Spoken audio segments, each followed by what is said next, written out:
on attendait ça. Hein. Bon, comme on dit, la classe politique et à Congo, c'est toujours les mêmes personnes. En voir par exemple M. Jean-Pierre Bemba défense, je pense que c'est un choix bien. M. Kamel, il a besoin de nous prouver en fait. Azan a devoir. Il y a place au bâti, tout le monde a changement. Parce que il y a l'élection, il y a Congolais souffrir les sous-sous. Il faut se racheter par rapport aux 100 jours. Je ne suis pas membre du GFS, mais j'ai le speed and fence. Papa Etienne Tshisekedi.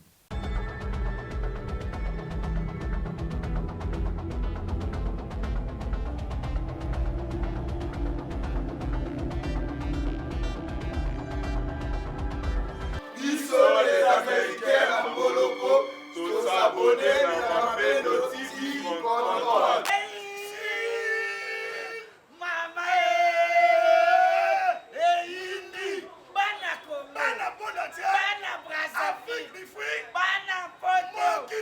Balobisa abonnez-vous massivement na Mapendo TV contrôle. Na Mapendo TV contrôle. Balobi aigle ma chaîne YouTube. Azo contrôler chaîne YouTube mobimba. Ah oui. Balobi biso de to tiko s'abonner. Kala. Ça na poso mona ba imu asika. La comédie avec Papa la seconde. Papa Ngwanzu. Maître ti continentaire mwana musanga te. Jamais kao. Si. Bois s'abonner na Mapendo TV. Contrôle. Azo contrôler wana ba ba chaîne news miteni. Ba chaîne news miteni ke YouTube. Ah oui. Azo contrôler bango. Si. Oza poso mona ba image asika. Ba imu. Ouais, ça ba régner dans les réseaux sociaux. Ah oui. Il y a quand même Mapendo TV contrôle. Ah, contrôler Mapendo TV. Ah oui. Balinga peuple moete. Bote balandi ya Mapendo TV contrôle na cadre contrôle Mapendo TV azotambola kaka. Merci na bino nyonso oyo bolingaka Mapendo TV contrôle ba oyo bosabona na ba oyo bokokota sikoyo na minute oyo Mapendo TV alingi bino mingi nature ya journaliste eza bolingo douceur tala kaka Mapendo. Donc nazolela bino mabe bozala wana bokommente bopartageaka bosabone lisusu massivement na cadre ya contrôle natambolaki koluka mwana mboka ndenge na mesana koloba na bino Junior Loboko ye azali bongo futur député. Mwana mboka na mayele na basavoir na ye aye na yango azala molobeli ya peuple congolais tokoyoka ye ensemble na ye tokodécortiquer mwa basujet ebele bino moko boyebi oyo eza kosalama mpe eza koleka na mboka na biso. Tomonaki ordonnance basigné gouvernement ebimi tomonaki ndenge ville ya Kinshasa eza kotambola epai boye bazobuka tozomituna mpe mituna ebelebele baélection 2023 ekozala to mpe ekozala te nyonso wana bokozwa biyano na yango na kati ya émission na biso ya lelo. Merci na Hervé Bositampene oyo akomonte mpe koréalize émission oyo espoir na nsima ya caméra mosala ezosalama na monopolise parole mpe napesa déjà honorable Junior Loboko mbote po tocontinue te tokende honorable mbote Boni. ngam na tuno boni. Ça va. Oza bien? Ça va, santé ça va. Ezoleka bien? Ça va. Dieu fait grâce, ça va, et bien. Nalinga romona en forme. Na moni en forme boye na sepele. Nzambe romona ça. Kanisa ilokwa gouvernement ebimi ozwi stress oza mal à l'aise sango yango ekwelaki yo ndeni ntango oyokaki yango. On attendait ça, hein. Tout le monde là parce que c'était annoncé depuis que fallait gouvernement sans compte des deux Ebima. Donc tout le monde est là. S'il y a surprise là ou pas, on a vu aussi voilà quoi. Donc on est là, tous là, qu'est-ce qu'ils vont faire? Yo lokola moimboka tofandi boye tolali tolamuki mbala moko pa tomoni gouvernement na biso ndenge touti komona wana tomoni bareconduire quelques-uns bamisusu mpe babakisi bango na économie batie Vital Kamerhe na défense papa na biso Jean-Pierre Bemba misusu bazongi misusu babandeli misusu balongwe Patrick Muyaya oyo azali ministre na biso ya communication atikali baimpression na yo lokola mwana mboka mpe moto aza kobongama mpona maponami eza ndenge. Moi je pense, bon, comme on dit, la classe politique à Congo c'est toujours les mêmes personnes. toujours les mêmes têtes. En voir par exemple M. Jean-Pierre Bemba défense, je pense que c'est déjà choix bien. Choix bien parce qu'il maîtrise ce secteur-là à Est, par rapport à guerre, par rapport à Bureau Agnos, parce que avait déjà avant d'être côté on a moins trop. Peut-être il peut faire quelque chose par rapport à Guerrero. Je pense que le président il a fait un bon choix. Maintenant, c'est à lui de nous prouver aussi, au peuple congolais, qu'on peut compter sur lui. Parce que voilà. Et si on revient par rapport à M. Kamere, je pense que les Congolais, M. Kamere, il a besoin de nous prouver en fait. Il a besoin de nous prouver. Ce qui est bien, le président est na place. Mais on a été dessus sur beaucoup de choses par rapport à M. Kamere. Je pense que Azan a devoir, il y a place au bâti, tout le monde a changement. Parce que Ndazaboé, là où il est obligé de nous prouver. Tu sais, le Congolais, il n'est pas compliqué. Le Congolais, Azan a un témoin à pardonner, puis à Olimbi, ça fait Robosana. Ça, les laïcs, oye, à Zosenga. Maintenant, là, soit à Jus. Total, c'est dollar et kita. Total, c'est membre changé. Total, c'est social, boulot, au kita. Maintenant, c'est son travail. On va voir s'il va faire quelque chose. Côté à Jus, il n'a pas posté. C'est ça qu'on demande. Il faut se racheter par rapport au 100 jours. Junior Loboko, mwana mboka. Makambo ezoleka na mboka na biso ezopesa pasi pe mawa. Ndenge olobi topesa chance, mais est-ce que yo moni choix ya mokonzi ya mboka kotia ministre ya économie à la personne de M. Vital Kamerhe eza bien par rapport ya de ces 100 jours bozwi sous économie ya mboka bopesi? C'est ça que je viens de dire. Je pense que le président de la République, avant de faire ce choix, il a bien réfléchi aussi, je pense. Il a réfléchi parce que Azarana Congo, c'est un Congolais. Il y a 100 jours, le peuple congolais allait là, tout le monde est la clarté. Ça m'envoie 100 jours. Maintenant, il a choisi de mettre M. Kamere à la place d'économie. Où ils sont sous côté PK Yambongo. Donc, maintenant, c'est à lui maintenant, M. Kamere, de nous prouver le contraire. Baloben a dit que Tolanda a dit tout procès, qu'il était innocent, qu'il n'a rien fait, bon, Ezali, Mamteza. À l'acceptation, ce qu'on a posté au Azu, si réellement, Aliambon a son jourté, à ça, Moussa, on a tout le monde. C'est là maintenant, s'il ne fait pas son travail, c'est là que nous aussi, on va retourner vers le président de la République. Voilà un clin d'œil spécial à Yolande Loboko, grand styliste, m'appelle le TV a confirmé, YLBK, à Paris. Styliste et modéliste Yolande Loboko, un clin d'œil spécial, on voira prêtresse Moko Yolande Loboko. Un clin d'œil spécial. Ozana Kin m'appelle de pas yebike, oye, boye imalamu na mboka. Yolande Loboko, YLBK, mapendo ayebi kozana kin, oye na mabele ya bancentre, donc kalatela mapendo nzoto na nzoto bokomonana, grand styliste Yolande Loboko, ya yo yango wana. Merci beaucoup, honorable Junior Loboko. Sango ya gouvernement oyo batie sika, ebeti bana mboka mingi na matoi. Soki totambwisi micro na biso ya mapendo TV tobandi kotuna point de vue moko ya motu na motu okoyoka motu na motu azoloba.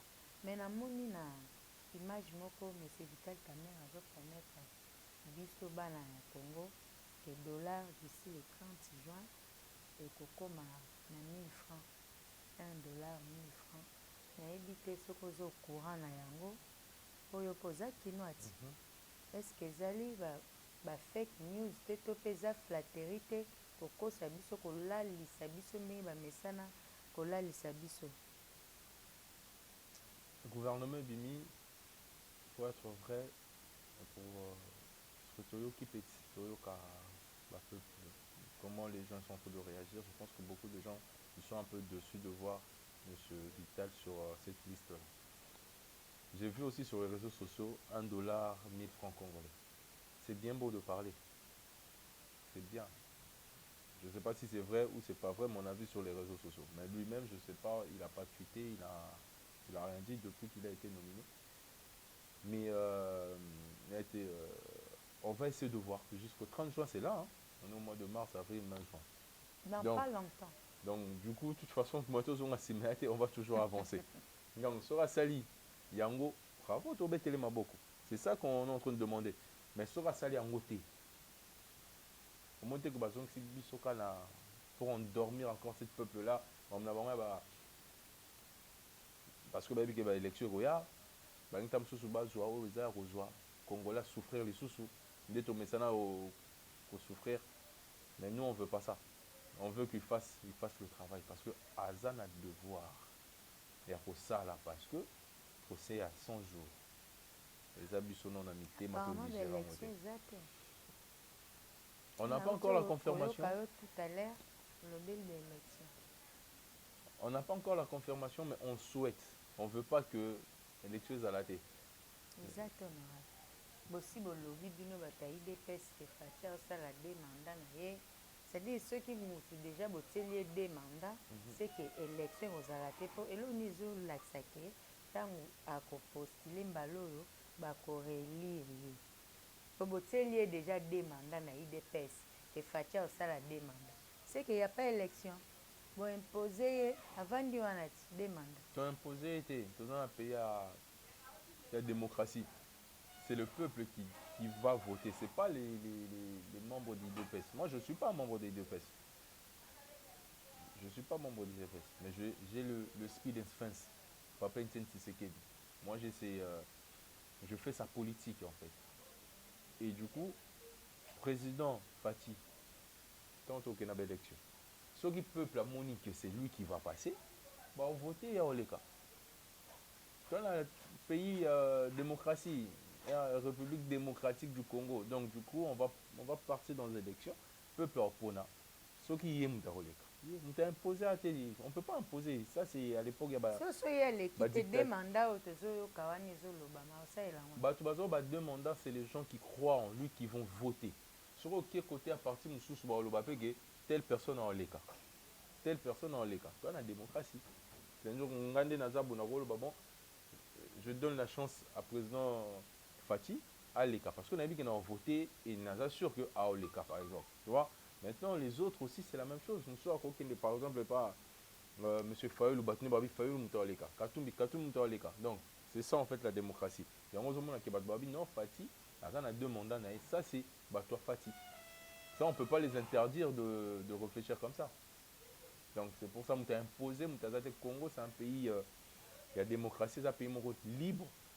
C'est les élections qui vont déterminer. Et cette élection-là, moi je demande au président de la République, l'élection, ça en 2023. Quand il y a une date, ou bien c'est confirmé que l'élection est mais en 2018, toujours une élection en décembre, la date. Et le président de la République nous avait promis en décembre 2023, il y aura les élections. La même date. Ça a toujours été comme ça, on ne peut pas le changer. Pourquoi tu changes en l'élo? Non, moi je demande au président de la République, peu importe les conditions, il faut que ça soit l'élection en 2023. Pourquoi? Parce que ma parole n'a yé, l'Obaka avant est rattrapé été. Donc, Alex Abisso pour moi que c'est le fils de Tien Tshisekedi de père. Et c'est le fils de l'IDPS. Donc, il faut tout ça à l'élection. On sait que guerre est en Est. Togogo Yangote, mais ça ne nous empêche pas de faire des élections. Et Congo est un moyen de faire des élections. Donc, il faut tout ça à l'élection. Bah, candidat lokola banani na présidence déjà na moni ndenge gouvernement bimi boye bato mosusu bayeba déjà soki bapostule tokovote bango sikoyo ye moko mokonzi ya mboka asi atie bango apesi bango bangwende wana sikoyo baoyo bakopostule wana na baprésidence moto lokola monsieur Jean-Pierre Bemba par exemple vice-président la RDC l'autre fois. Mais Lelo, il va se soumettre devant M. Sama. Mais ça, c'est la grandeur d'esprit. Il n'a pas regardé lui. Il a regardé le Congo. C'est ça le plus important. Tu sais, si tu as un biso, bego, na biso, tu sais l'autre pour le Congo. Tu peux être Nicolo, mon tel intérêt à nation. C'est ça que lui il a fait, ça j'applaudis. Je n'en félicite côté là. C'est pas forcément. Il y a un moment au Congo, de fois, ça avance pas parce qu'on regarde que nos propres intérêts.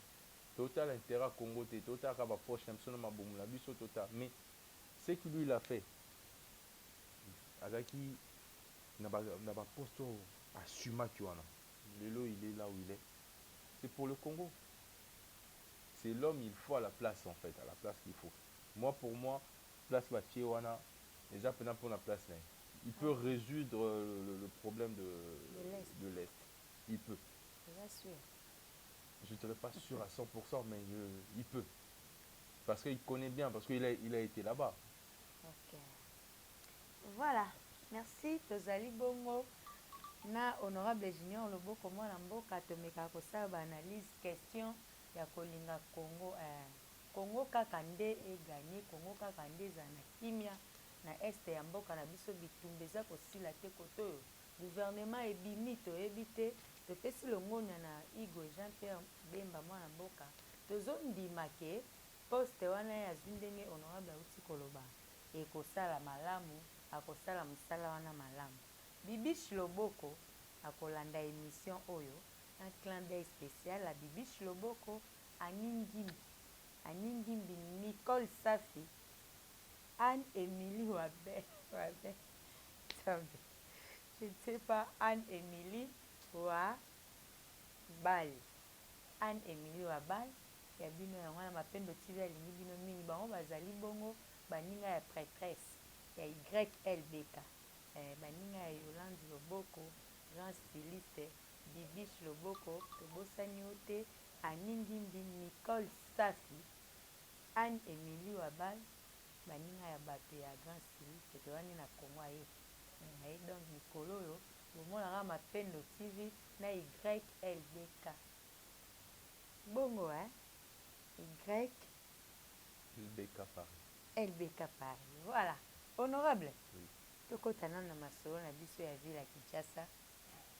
Ville ya Kinshasa nde ezali epai wapi bino bokokende kotika bakandidature na bino bango nde bakovote bino lokola mwana mboka Kinshasa mikolo oyo ozomona ngo ndenge très sale très sale très sale. On se pose toujours la question banzela ezate Kinshasa so mbule bete dindi bazobuka monsieur babuki batika wana so balongoli basalite na bakaniveau batiki mpeka wana donc mbula so ebete zongi donc c'est genre ya elo mozo salamade. Donc je demande babougumestre ils ont en train de faire quoi? C'est quoi leur travail? Parce que gouverneur a vu la Kinshasa na vice na balandela no babougumestre na nyonso basa a suivi bapesa non Kinshasa to bando benga Kinshasa la belle. Aujourd'hui quand tu te promènes Kinshasa Moulili les avenues non éclairées mais pourtant ville à Kinshasa c'est bon. C'est quoi leur travail? Bah mais maintenant sur la solution on a besoin de se promener, on a besoin d'être bien. Sauf qu'il y a une ville au bango ba voyager à la mamboga msusu. Mouli les a raté hein. Je vais parler par exemple de Paris par exemple. Sauf qu'il y a à Paris, tous les avenues sont éclairées. Mais bateau va diriger Bisso, parce qu'il y a à Paris, Belgique, Italie, Londres, Batambola. Mais pourquoi pas ils peuvent ramener ça ici? Pourquoi pas repérer des sanctions pour les bougumestres, il y a des communes, il y a des quartiers, tout ça. Pourquoi pas? Mais on va continuer. Na Congo bolinga bongo te honorable. Na Congo soki babandi ko bongisa bato wana bakoma mabe. La preuve en est que tala ndenge ba Gentini Ngobila na équipe na ina Gérard ba buki. Maintenant ndimi ba. Mais sur les tissus ko babisika musu ba buki wana au mona que peut-être c'est ma propriété mo boye au moni mo nzele comme normal mais baza mal vu na yo pe nde baobuka bongo ozomona te ke baobuka mpona kobomisa nezobima mabe suite nango eza nini nde babuki babuki mpo batika banzela est-ce que banzela ngo eza bakanivo ngo eza mbula so ebet kambula so beta ya 2-3 jours à moi ndende dindi tout c'est quoi la suite après? C'est bien bon. Et la dernière fois on avait fait cette analyse aussi. Bobuki après suite parce que ne ba buki wana soko leki lisusu omona ba bato ka bazaki wazana bazongi sisuka bakiti liboso wana eza nango lisusu bato bavandela bango mpe lisusu kaka sikoyo suite eza c'est quoi la suite après parce que apporter nango eloko te Kinshasa ezodinda kaka bakanivo ezotondaka na sale et apporter eloko te échanger nango rien. Au contraire, je pense que Méminde est sous plus chômage. Et Bati sous galère en fait. Parce que ces gens, beaucoup qui est-ce que vous trouverez une solution aussi?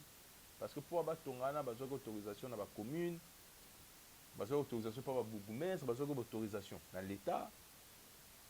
Mais bien, beaucoup qui bon. Je pense que quand on a après 2023, l'élection au monde est zone à la même chose. nasepelaka mingi so ozoloba ezalaka loko oza na susi mpenza ya bana mboka yo mpe ozali moko ya baponami ya mikolo eza koya parceke honorable junior loboko soki bakamati yo batie yo na place ya gentini ngobila eloo ni ya malamu yo osala. Il y a beaucoup de choses à faire dans la ville à Kinshasa. On nga na banda non. Est-ce que nous dans la ville à Kinshasa, est-ce que tu as vu un nombre déjà? Recensement. Le recensement. Est-ce que bateau bana kata bandako na balopon? Est-ce que bafuta ba impôt? Ba taxe d'habitation. Ça peut rapporter de l'argent dans la ville à Kinshasa. On est construit la ville à Kinshasa. Est-ce qu'ils font ça? Non. Ça la route. Na zone na kamba avenue. Au côté na avenue moko non éclairé moulili, complètement moulili. Ozoe ba même pas na batami liboso kuna. Sikoyo. Tant ozoe ya avenue moulili bomo. Ba rosalo mabe. Mais on peut mettre les lumières sur toutes les avenues. Et Mimi, sécurité. Parce que de loin, tu vois déjà la personne de loin.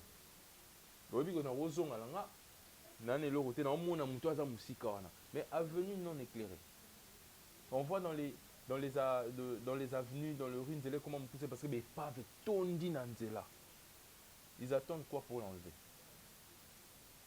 Avenue, il y a deux sens et comme un sens unique. Parce que il faut monter. Bateau batonga ba déborda.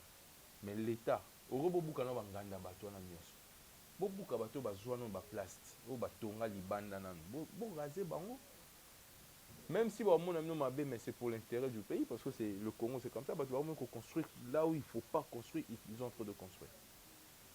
C'est des choses où gouverneur à ville, il peut faire des choses na makamboa. Faire un recensement. Tu sais, à un moment donné, Congo, peut-être les gens, bon, Congo, ils ont un peu de dictature, un peu. Et aussi, il y a en fait. Parce qu'il y a trop de laisser aller. En tant que gouverneur avec la Kinshasa, il y a des choses que je vais interdire.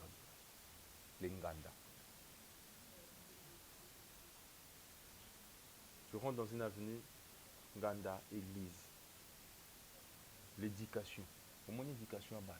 Moi, dans un temps à Ernie, à l'époque, je me souviens, quand tu vas au cours là, tu sais qu'à 18h, tu es à la maison, tu révises, 20h, tu sais que tu dors, tu vas dormir pour le lendemain qu'il y ait des classes. On a un temps et un temps. Au moins, si c'est 16h, on attend le professeur, moi, il y a un daku, alors on peut se cours.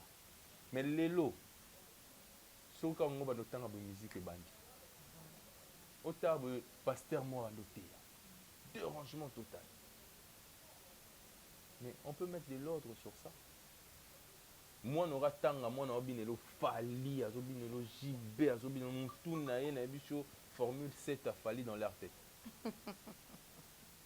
En tout cas. Tu vois, mais il y a une image en train de circuler il y a France. Moi, la mort, je crois, il y a 5 ans, 6 ans, 7 ans, en train de marcher, de revendiquer par rapport à la retraite de Macron. Bah, tu sais, image à moi, française. Bachi Abisso, Azo Binane Ndombo. Ça, c'est des choses. Le gouverneur de la ville, il doit mettre de l'ordre.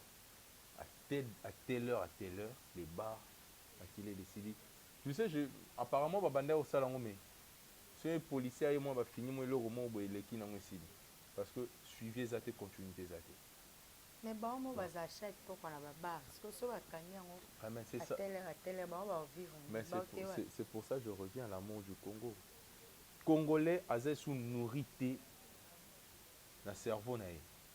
Congolais commencent à penser à son éducation. Les Congolais, ils pensent dans l'Oliani, il n'a pas quoi. Batin Nzala, et pas Congolais. Congolais ne réfléchissent plus. Hein. Comment je vais faire pour nourrir ma famille? Tant aux ongles, à l'Oliani. Va rendre Congolais idiots et bêtes. Et c'est fait exprès.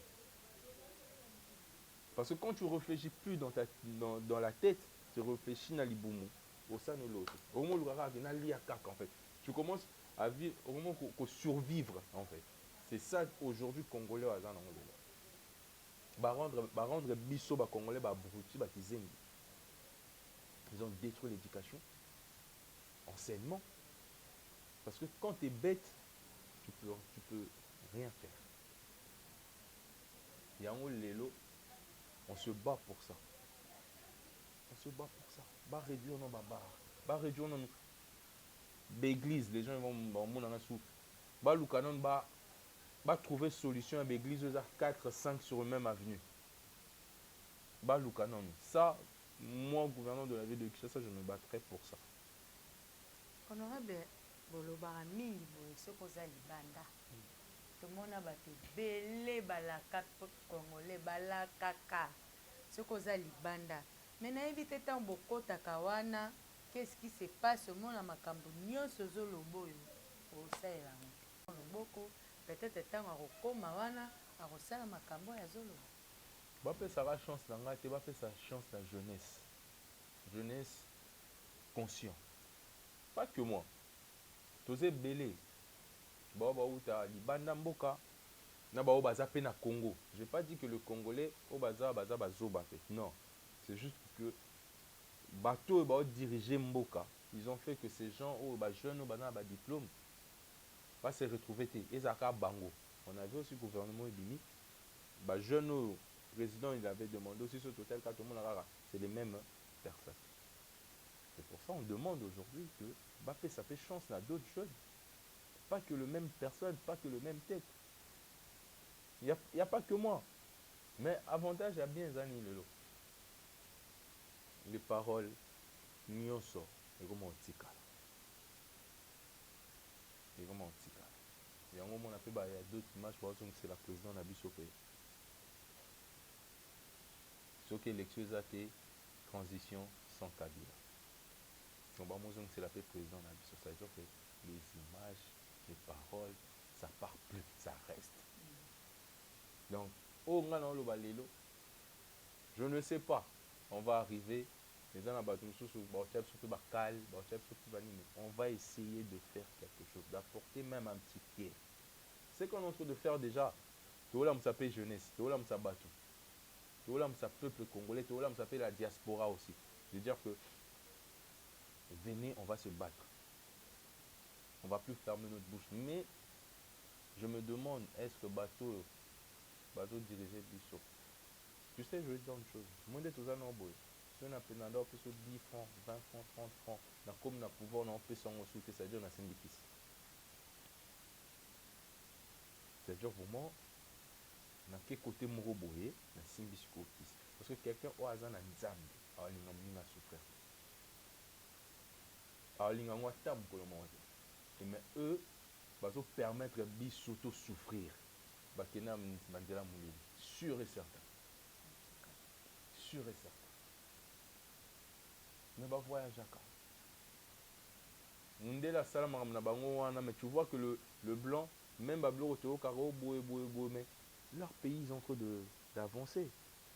Mais pourquoi Batnabi bon, je confirme pas, mais Otoyo Kakao tout le monde a vu. Ce côté tam sous na soi-disant bani na bango wana. Pourquoi il faut que mboka na minezara détruit? Mais pourquoi Mundela Zana Makambouana, mais Mboka a évolué? C'est-à-dire que Mundela Zoko Sabino. Par exemple. Oui, Azoko Sabino. Donc c'est pour ça, les lots, on enseigne toujours les jeunes. Réveillons-nous. Réveillons-nous. Faisons quelque chose. Toko mawana. Nzambo sungabiso. Atanga te batumsuba komawana na parlement wana. On va essayer de voter de loi. Au pas un jour, comme appelé gouverneur de la ville à Kinshasa, à quoi apporter un plus. La ville au pays à Kinshasa. Je parle de la ville de Kinshasa parce que je suis un Kinois. Mais Congo est un mounene. Gouverneur pays à Katanga, il faut qu'il change des choses. Le lot au moment là-bas. Transport dans le Congo. Vous imaginez à un moment donné. Embouteillage, regarde ma voiture, état ma voiture. État ya ma voiture, ça taxi na mboko, na ville à Kinshasa kaka.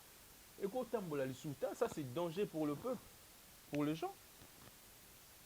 Mais on a la capacité et la possibilité de ramener les bus encore pleins et à transport en commun à gogo dans la ville à Kinshasa. Pour ça là que bah taxi ou à bientôt et rouler sous bon côté.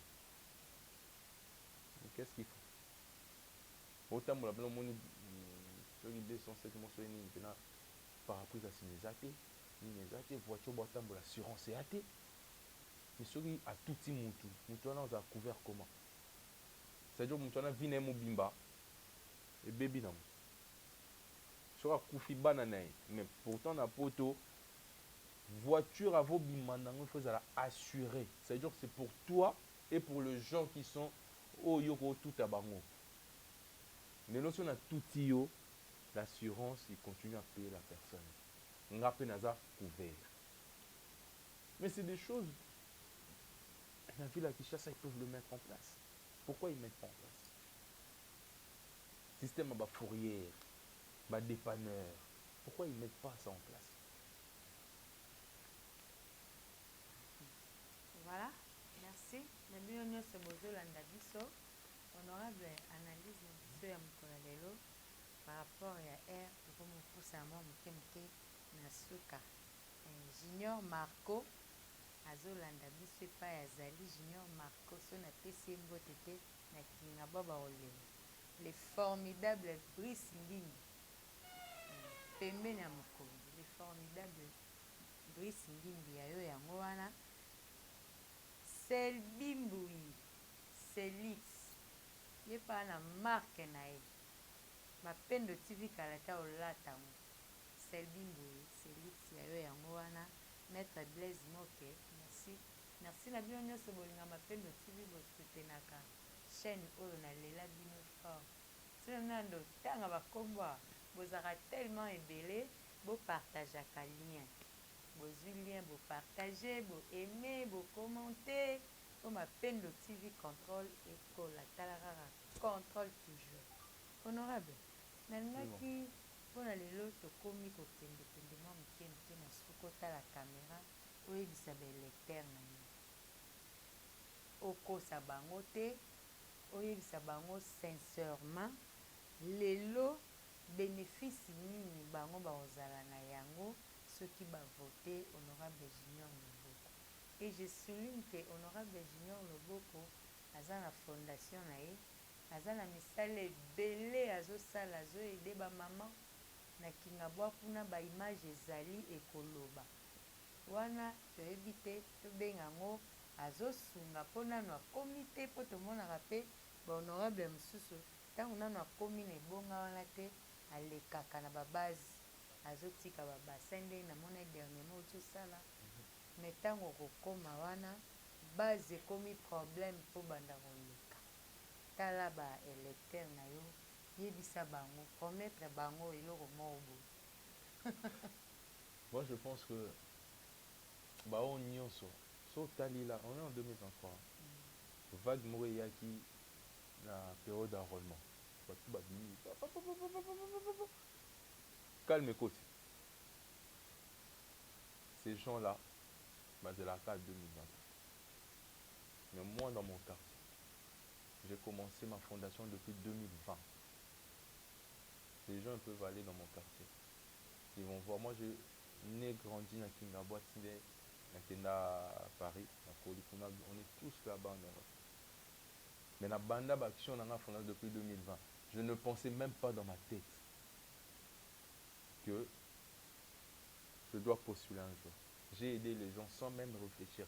De 2020, bon, dans le King, Nazara toujours dans le quartier. De 2020, na Kingabwa. De 2020, dès 2023, comme 2023, on continue toujours de faire les actions pour montrer aux gens que je ne suis pas venu que en 2023. Mais il y a des gens qui ont voté mon baquet basé dans mon 2023. Il y a un moment qui ont basé le rendement babimi. Est-ce que vous avez soumis? Moutaza est souté, hein? Mais moi, je continue à faire les actions par rapport à ma fondation. Je continue à aider les gens. Quand j'essaierai dans le Parlement, un député a résoudre les problèmes avec un député, a moi na musala ya peuple. Na oyoka oyo population zolo bananga ngana memi on a Parlement. Si je veux aider, c'est-à-dire que na mbongo nanga na souci à quartier nanga pe ya souci à ya commune nanga, ndé je ferai quelque chose. Mais le député, un rôle d'un député, moi na musala. C'est à l'État de faire quelque chose. C'est à moi d'aller plaider pour eux, pour l'État à ça quelque chose. Mais si je veux faire quelque chose, je le ferai. Avec l'argent, je fais na ça la rapé. Peut-être il y a des gens, quand c'est un député, qui résoudre leurs problèmes. Le député, il doit parler pour eux. Parce que dans la famille, ils ont sous la poni mutumoko. C'est ça un rôle d'un député. Et moi, Oza Roloba, il y a Congo na Roloba. On entre ndето Roloba boto Roloba, tout ça la rôle à député hein. Tout ça la ngaina yo tu fais cette rôle là.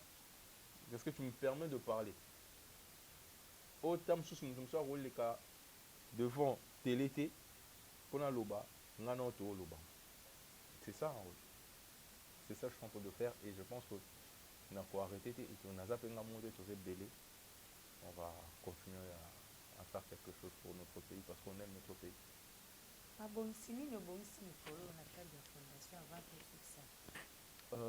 Je suis en train de préparer une action. L'action, c'est plus comme ça des jeunes dans ma formation. Parce que j'avais demandé quelques jeunes. Il y a mon Bélé, il y a un peu à Limité, il y a un Ndalou. Comme ça, va passer le permis de conduire. On a pris 50 jeunes. Là, comme ça, 20 pour passer le permis, on va le permis. Le 30 qui reste, mécanique, carrosserie, tout ça. Ça, c'est ça vraiment que j'ai préparé. On est en train d'organiser ça pour faire. Après ça, normalement, il fallait que nous ayons maman ou quand même on a l'hôpital. Parce que l'hôpital, nous avons côté à limiter. Il y a au moins une vingtaine de mamans, donc on a dit, bon, à part les actions, voilà, pour que nous ayons maman, voilà. Et voilà, et ça continue. Quoi. Après, on avait fait une autre action. J'avais rajouté des fonds de commerce aux mamans. Maman, on a accéléré on va fonds en commerce. Parce que ça fait partie de l'éducation. Parce que maman, ça a parents, ça a la possibilité. Bon, sur la banne, ça va bien. Donc, on a rajouté des fonds aux mamans pour le commerce. Maman, il y a MAPA, donc après, j'ai un autre projet pour la fondation de faire une boulangerie. Une boulangerie, on est permettre à maman, là, on va MAPA à moi, on a pris à, voilà, donc, on est permettre, on va évoluer, on va quelque chose. Donc, c'est un peu ça, ces projets qu'on a. Et voilà. Mais après, je voulais souligner par rapport à une nomination de Neng Namona qui a M. Kaboul aussi, ministre à sport. C'est une bonne chose, parce qu'il a vraiment cette expérience-là. C'est vraiment une bonne chose. Parce que lui, il connaît le foot. Celui-là, c'est notre aîné, il connaît bien. En plus, c'est notre vieux de Kingabwa, on le soutient.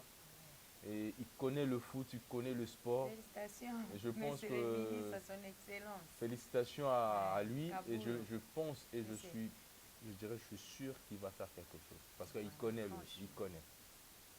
C'est pour ça qu'on a bâti une place. C'est ça qui est bien.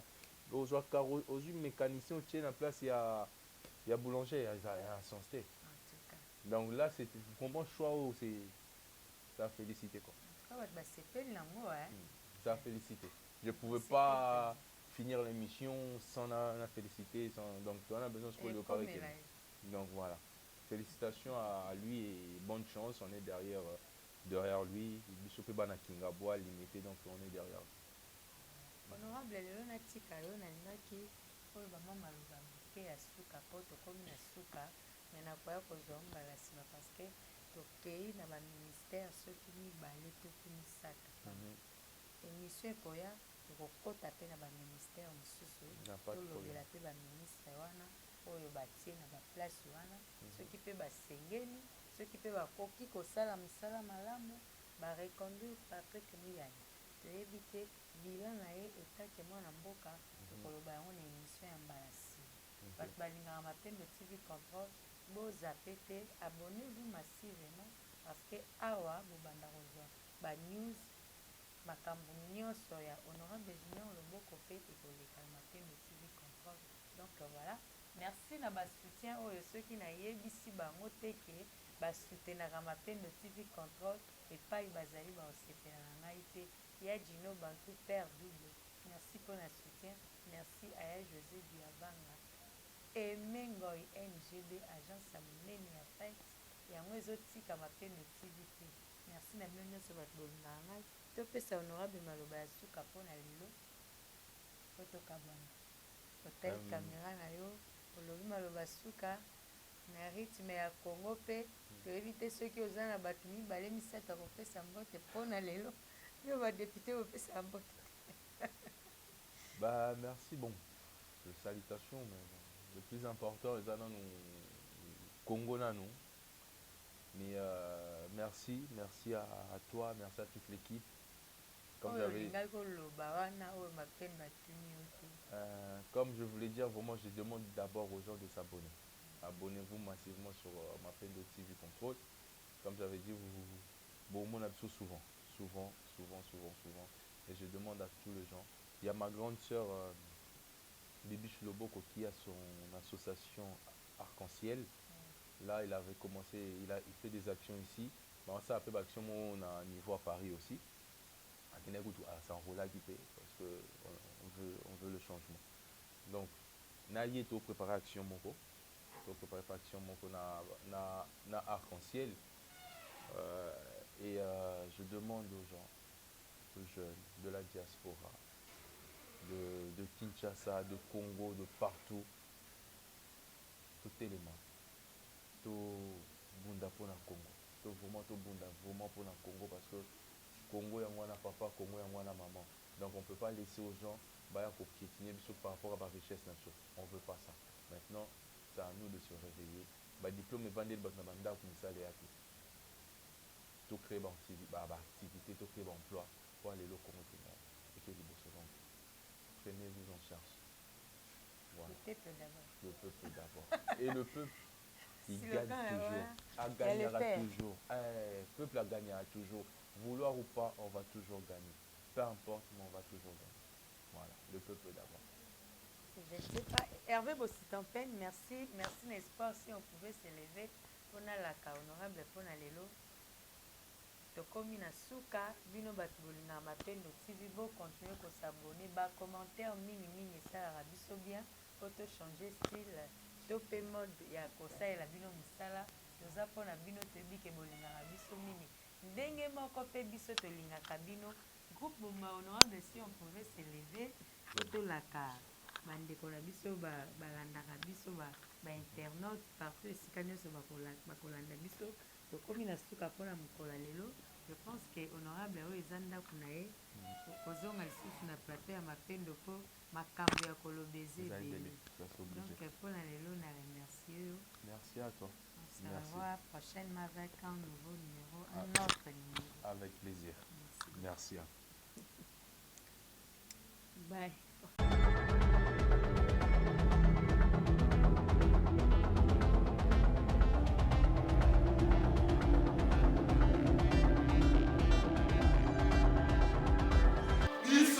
Américains à Moloko, tous abonnés à Mapendo TV. contrôle. Mama Indi. Bana Congo. Bana Bondatia. Bana Brazzaville. Afrique du Fruit. Bana Poto. Mokirima Bimba. Balobi s'abonnez-vous massivement. Na Mapendo TV. Contrôle. Oyo Mapendo TV contrôle. Balobi aigle va chaîne YouTube. Azo contrôler. Azo contrôler Si. chaîne YouTube mobimba. Ah oui. Balobi biso d'être aussi ko s'abonner. Kala. Oza na poso mona ba imu asika. La comédie. Avec papa la seconde. Papa Ngwanzou. Maître ti continentaire mwana musanga te Jamais KO. Si. Pour s'abonner Ah na oui. Mapendo TV. Contrôle. Azo contrôler wana ba Ma chaîne News sur aigle ba chaîne nyonso mitende ya YouTube. Ah oui. Azo contrôler bango. Si. Oza poso mona ba image asika. Aïmou. Ouais, ça là ba régner dans ba réseaux sociaux nyonso. Ah oui. Yaka na Mapendo TV. Contrôle. Ah, contrôler. Si. Mapendo TV. Ah oui. Balinga peuple moete.